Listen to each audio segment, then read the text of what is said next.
فبأي آلاء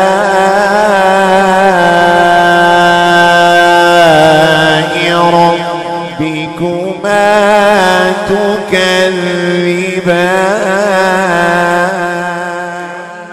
في أعناقهم أغلالا فهي إلى الأذقان فهم مقمحون.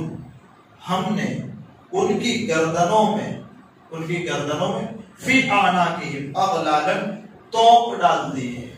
توق جس کو مثال کے طور پر سمجھنے کے لیے یوں کہہ سکتے ہیں کہ بیڑیاں، گلے میں جو بیڑیاں ڈالی جاتی ہیں نا، بیڑیاں، تو توق ہم نے ڈالے ہیں. اب وہ توق کیسے ہیں؟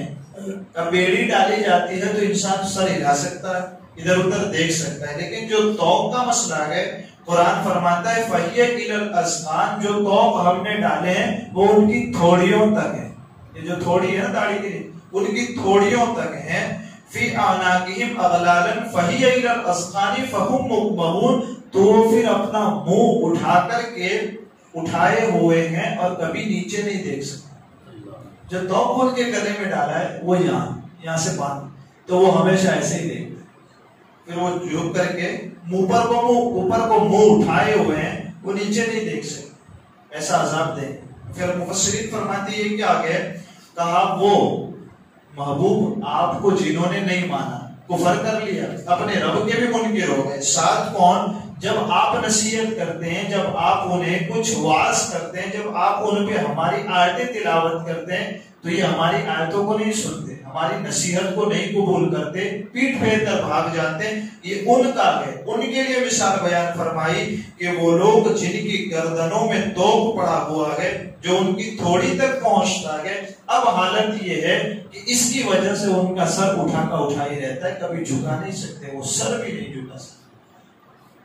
اسی طرح یہ لوگ اپنے کفر میں ایسے راسخ ہو چکے ہیں کہ وہ سچائی، سیدھی اور حق کی بات کی طرف کبھی نہیں آتے.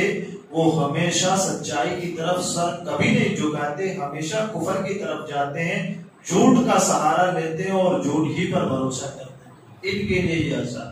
پھر بعض مفسرین فرماتے ہیں کہ یہ ان کا حقیقی حال، حقیقی یہ ان کی جو سچائی ہے. کیا سچائی؟ کل قیامت میں انہیں جس انداز کا عذاب دیا جائے گا جہنم میں، انہیں اسی طرح عذاب دیا جائے گا کہ وہ جب بھی اپنا سر جھکانا چاہیں گے وہ کبھی جھکا نہیں پائے. کون لوگ؟ کا جنہوں نے نہیں مانا وہ، اور جو ہماری نصیحت کو نہیں سنتے وہ، جو محبوب تمہارے واعظ کو نہیں سنتے وہ، اور وہ لوگ جن پہ ہماری آیتیں تلاوت کر دی جائے تو وہ پیٹ پھیر کر بھاگ جاتے، نہیں سنتے وہ لوگ. اب خاص طور پر یہ کن کے لیے نازل ہوئی؟ جو آیت ہے خاص طور پر کس کے لیے نازل ہوئی قرآن اس کو بھی بیان فرماتا ہے. اور یہاں خاص طور پر اور عمومی طور پر قیامت تک کے لیے جو بھی اس قرآن کو پڑھے گا وہ اس قرآن کا مخاطب ہوگا، کہ قرآن اسے ہی کہتا ہے. قرآن کی ہر آیت ایسی ہے کہ پڑھنے والا اسے پڑھ کر سمجھنے کی کوشش کرے تو ہر آیت اسی کو مخاطب کرتی ہے، ہر آیت اسی کے لیے اتری ہو، یوں ایسا لگتا ہے. اب یہ اس کا شان نزول کیا ہے کہ یہ آیت خاص طور پہ ابو جہل اور اس کے دو دوستوں کے بارے میں نازل ہوئی. کیا؟ اس کا واقعہ یوں ہوا کہ ابو جہل نے یہ قسم کھائی تھی کہ اگر سرور دو عالم صلی اللہ تعالی علیہ وسلم کو مکہ کی دیوار کے سامنے نماز پڑھتے ہوئے اگر ہم دیکھیں گے، کیا ابو جہل نے کیا کہا؟ ہم دیکھیں گے تو بڑا سا پتھر لے کر اللہ اکبر عبداللہ کے بیٹے محمد کا ہم سر کچل دیں. یہ قسم اس نے کھائی تھی اس کے دو دوستوں کے ساتھ مل کر کہ ہم ان کو مطلب یہ قتل کر دیں گے معاذ اللہ. یہ منصوبہ بنا. جب اس نے نبی اکرم صلی اللہ تعالی علیہ وسلم کو نماز پڑھتے ہوئے دیکھا تو جب آپ نبی اکرم صلی اللہ تعالی علیہ وسلم سجدے میں پہنچے تو اس نے قسم کھائی تھی نا سر کچلنے کی. جب آپ سجدے میں پہنچے تو یہ ایک بھاری پتھر لے کر کے آیا اور جب اس نے اس پتھر کو اٹھایا اور اپنی گردن کے پاس کچل کر جب لے گیا، اپنی گردن تک پہنچا تو اس کے دونوں ہاتھ اس کی گردن سے چپک گئے اور پتھر گر گیا. یہ ہم نے ان کے گردنوں میں توق ڈالے ہو.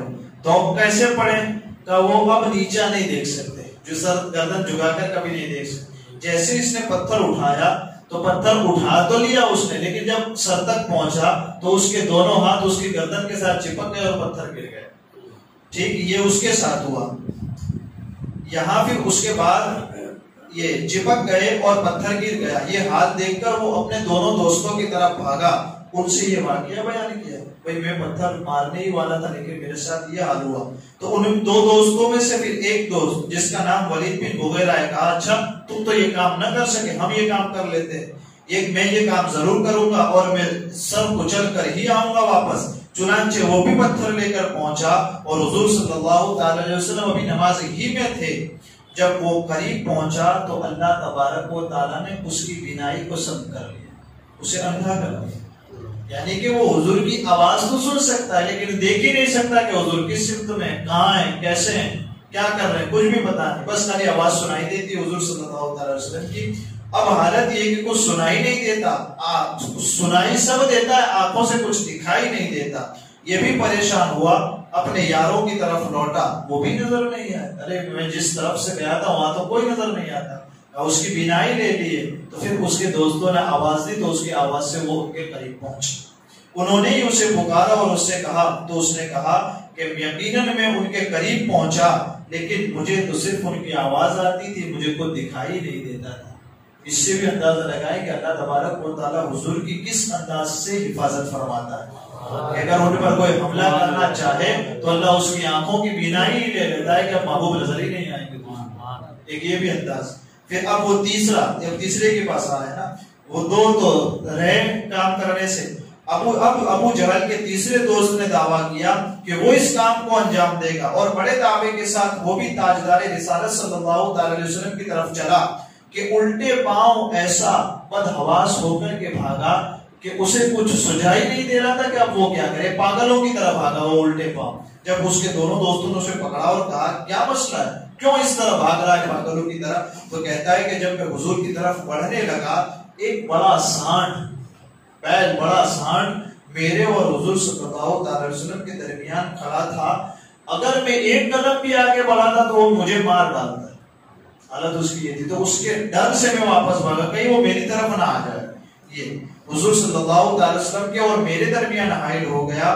لات و عزا کی قسم، یعنی یہ ان کے جو جن کو وہ معبود مانتے تھے کافر، ان کی قسم کھا کر کہتا ہے اگر میں ذرا بھی آگے بڑھتا تو مجھے ایسا لگتا وہ مجھے کھا جاتا، اس لیے اب میں آگے بڑھا ہی نہیں. تو اس یہ انداز کیا خاص طور پر یہ آیت ان لوگوں کے لیے نازل ہوئی جنہوں نے یہ منصوبہ بنایا تھا کیا کہ حضور صلی اللہ تعالی علیہ وسلم کو معاذ اللہ رب العالمین قتل کر دیا جائے. اللہ تبارک و تعالیٰ نے فرمایا کہ محبوب جو تجھے نہیں مانتے ان کا حال ہم یہ کریں گے کہ ان کی گردنوں میں توپ ڈال دیں گے، ایسا توپ ڈالیں گے کہ وہ کبھی اپنی گردن کو جھکا بھی نہیں سکتے. یہ اچھا ان کی حالت کیا ہوگی، ایک ہی آیت آگے اور سماعت کر لے. اللہ فرماتا ہے وَجَعَلْنَا مِن بَيْنِ أَيْدِيهِمْ سَدًّا وَمِنْ خَلْفِهِمْ سَدًّا فَأَغْشَيْنَاهُمْ فَهُمْ لَا يُبْصِرُونَ. کہا ان کا حال کیا، کہ ہم نے ان کے آگے بھی دیوار بنا دی. وَجَعَلْنَا مِن بَيْنِ أَيْدِيهِمْ سَدًّا، ان کے آگے بھی ہم نے دیوار بنا دی. وَمِنْ خَلْفِهِمْ سَدًّا، ان کے پیچھے بھی دیوار بنا دی. آگے اور پیچھے دیوار بن گئی. کہا کیا فَأَغْشَيْنَاهُمْ، پھر ہم نے اوپر سے انہیں ڈھانک دیا، سب پیک کر دیا، ڈھانک دیا. کہا فَهُمْ لَا يُبْصِرُونَ، اب انہیں کچھ دکھائی نہیں دیتا. اور کیسا نہیں دکھائی دیتا، تو اس کی وضاحت کی جاتی ہے کہ یہ مثال بیان کی ہے جیسے کسی شخص کے لیے دونوں طرف دیواریں بنا دی جائے اور ہر طرف سے راستہ بند کر دیا جائے تو کیا کوئی منزل مقصود تک پہنچ سکتا ہے؟ کیا وہ جنت کے راستے کی طرف چل سکتا ہے؟ اللہ فرماتا ہے ہم نے ان کے آگے بھی دیوار بنا دی، پیچھے بھی دیوار بنا دی اور اوپر سے بھی ڈھانک دیا. کہا کیسے ڈھانکا؟ کہ یہ کفار کا حال ہے اور ان کا جو باتیں نہیں مانتے کیا کہ ان کے سامنے دنیا کے غرور کی دیوار کر دی. دیوار کون سی کی؟ کہا دنیا کے غرور کی. کہا کیسا؟ وہ ہمیشہ اس شان سے اور اس ٹھاٹ سے جیتے کہ مرنا ہی نہیں. آج بھائی ہر انسان ایسے ہی جیتا ہے نا کہ مرنا ہی نہیں، پھر اچانک موت آ جاتی ہے. اتنا سارا جمع کیا ہوتا ہے، ابھی استعمال بھی نہیں کر پاتا اور موت آ جاتی. تو کہا یہ دنیا کے غرور کی دیواروں نے آگے آتی ہے کہ اذان تو ہوتی ہے لیکن اسے کوئی فکر ہی نہیں ہوتی. کہا کیا؟ کہا دنیا، ہر وقت اسے دنیا ہی نظر آتی ہے. تو کہا دنیا کی دیوار کر دی. کہا پیچھے کون سی دیوار کی؟ کہا آخرت کو جھٹلانے کی دیوار کر دی. کیونکہ ایک تو مرنے کا خیال ہی نہیں ہے. مرنے کا خیال ہو تب بندہ یہ سوچ سکتا ہے کہ اٹھنے کے بعد حساب بھی دینا ہے. کہ آخرت کو جھٹلانے کی دیوار پیچھے گئے اور آگے دنیا کے غرور کی دیوار ہے. اب حالت یہ ہے کہ دنیا اور آخرت ان دونوں کے درمیان ایسا گر گیا کہ اب ایک قید خانے میں اور اس کو اسے کچھ سمجھ میں نہیں آتا. اور جب بندہ قید خانے میں ہو تو پھر وہ کیا منزل کی طرف بڑھ سکتا. تکابری کی حالت ایسی. تو ہمیں اور آپ کو اس سے بھی ہمیں سمجھنا چاہیے کہ قرآن مقدس کو ہم سمجھیں. کہیں ایسا نہ ہو کہ یہ آیات اور یہ دلائل کا کیا کہ تم قرآن پڑھو گے تو تمہیں پتا چلے گا کہ دنیا میں غرور نہیں کیا جاتا. تم قرآن پڑھو گے تو پتا چلے گا قیامت آنی ہے. قرآن پڑھو گے تو منکر نہیں ہوگے. کیونکہ ان کا کیا مسئلہ ہے کہ اس جنم میں اگر اچھا کرو گے دوبارہ جنم ملے گا. یہی نہیں ان کا عقیدہ. پھر اچھا کرو گے تو اور اچھی جگہ چلے جاؤ. پھر اچھا کرو گے تو اور اچھی جگہ چلے جاؤ گے. تو آخرت کو جھٹلانے کا تصور ہے نا ان کے پاس. ہمارے پاس کا وہ تصور نہیں. ہم نے تو مر کر اپنے رب کے سامنے حساب دینا. تو جب ہمیں معلوم ہے تو ہم آخرت کو ہمیشہ اپنی نگاہوں کے سامنے رکھیں گے. دنیا کا غرور بھی ہمارے نظروں میں نہیں آئے گا. کہا یہ تو برتنے کی جگہ استعمال کر کے ہم نے چلے جانا ہے. کہا کیا ہم نے اپنے رب کو حساب دینا ہے. ایسا مسئلہ. تو ہم جب ان دونوں چیزوں کو اپنی نظر میں رکھیں گے اور قرآن کی آیتوں میں غور و فکر کرتے رہیں گے تو ہمیشہ جنت کے راستے کی طرف چلتے اور بڑھتے رہیں گے. تو ہمارے لیے اس آیت سے ایک سبق یہاں یہ بھی بیان کیا جاتا ہے کہ خاص طور پر قرآن کو پڑھیں اور اس کی آیتوں میں غور و فکر کرتے رہیں کہ جس کے سبب کفار برباد ہو گئے کہیں وہی کام ہم نہ کر جائیں اور ان کے گروہ میں شامل ہو کر ہم بھی اپنی آخرت کو برباد نہ کر دیں یا نہ کر جائیں. اس لیے ہم نے اور آپ نے خاص بھی یہ کوشش کرنی ہے کہ قرآن کی تلاوت کے ساتھ ساتھ اس کو سمجھنے کی کوشش کرنی ہے. اس میں غور و فکر کرنا ہے. جو کام کفار کر گئے اسے چھوڑ کر کے جن کاموں کو قرآن نے کرنے کا حکم دیا ان کو کرتے چلے جانا ہے تاکہ ہم اپنی منزل کی طرف آگے سے آگے بڑھتے چلیں. اللہ تعالیٰ مجھے آپ کو کہنے سننے سے زیادہ علم اور عمل کی توفیق عطا فرمائے. ہمارے کہنے سننے میں عمدن سرون کوئی خطا ہوئی ہو اللہ عز و جل اپنے حبیب کے صدقے معاف فرمائے. استغفر اللہ ربی من کل ذنب واتوب الیہ وصلی اللہ تعالی علی خیر خلقہ محمد وعلی آلہ وصحبہ اجمعین.